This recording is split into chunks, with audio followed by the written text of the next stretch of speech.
The proposition that I'm responding to is how the U.S. agricultural subsidies are harmful to the economics of the farming industry, the environment, and to the taxpayers of the United States.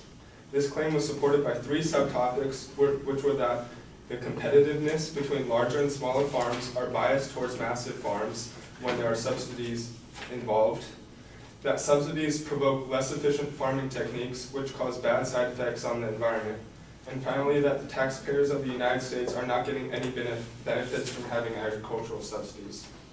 Competition between larger and smaller farms is inevitable in the agricultural economy. The original speech stated that smaller farms cannot compete with agricultural giants that the government is helping to create. The advocate gives statistics regarding how the number of farms has decreased while the average size of farms has increased, resulting in a problem for the economy. However, this current scenario of smaller numbers of large farms is actually better for the economy. Farms have proven to be more successful when they're able to increase their overall production by increasing their size. It has also been shown that there is a correlation between the productivity of farms and economic growth.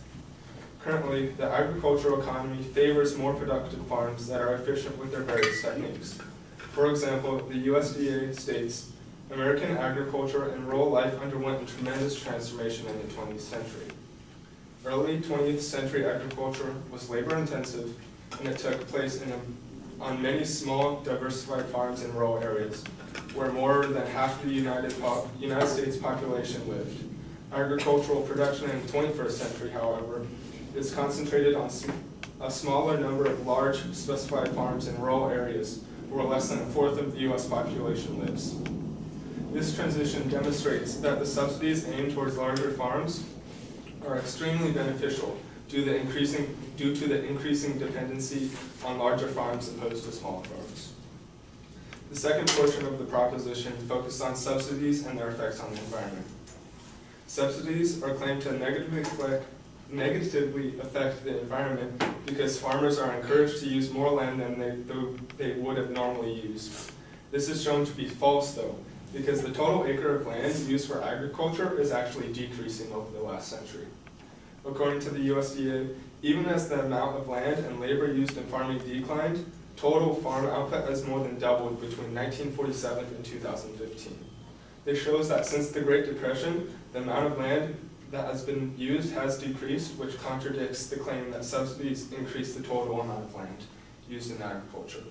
And also further solidifies my previous statement that farms currently are more successful when their efficiency is higher. The third section of the speech states that subsidies are harmful to the taxpayers of the United States. The advocate gave 4 types of evidence, but only one of them was related to taxpayers or the detriments of subsidies on their lives. The first claim was the only one that somewhat related to taxpayers and subsidies. He gave the President's 2017 fiscal year budget and specified that for the Department of Agriculture, that the bullet points that were shown for the money and where it was going did not correlate with helping taxpayers. But when I looked and read at the funding highlight bullet points that explained where the money was being used, I found that some sections were completely against the claim that the speech made. Bullet point 3 states that some of the money will go to supporting new and beginning farmers and ranchers, including military veterans, through mentorship and educational opportunities, education, and easier access to farm credit.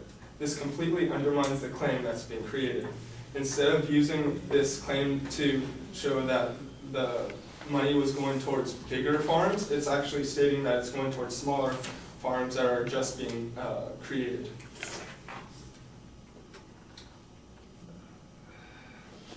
The argument that he created used one sentence of the funding highlight, but ignores all of the other statements which oppose this claim. The other topics were talking about how the larger farmers are not poor, and this has no relation to the taxpayers, but instead is explaining that some of the farmers just don't need the government's help. The last 2 pieces of the evidence explained why subsidies are not needed and how other countries have been able to remove subsidies. But again, this is not talking about taxpayers or the side effects that the taxpayers feel. Overall, many of the claims and evidence were up to date and correct, but they were not used correctly to improve their argument.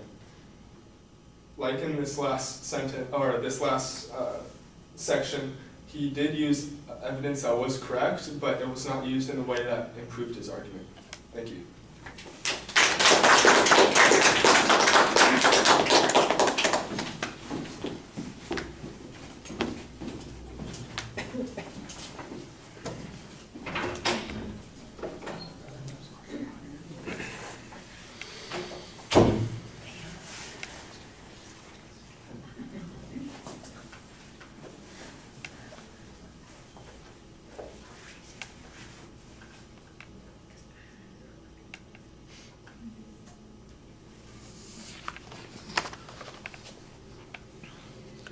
Similar to an earlier speech, we got a lot of organizational stuff at the beginning. We got a summary of what their arguments were, a preview of what your arguments were, and then another preview of what's going on there. And then we're getting the claims as they're being presented. Too much, simplify it a little bit. I understand you're trying to keep it organized, so that helps, but it can get a little convoluted. The competition argument on the first point, basically, I think you're making an argument that says the success of competition should be measured by the productivity, and that the bigger farms are the ones that are more productive, which is a perfectly legitimate argument to make. I think that's fine. The argument that says that the farm community has changed dramatically in the last 100 years, that we are using less than a smaller portion of the population is living in areas where the farming communities are working and that sort of thing. I think that makes perfect sense.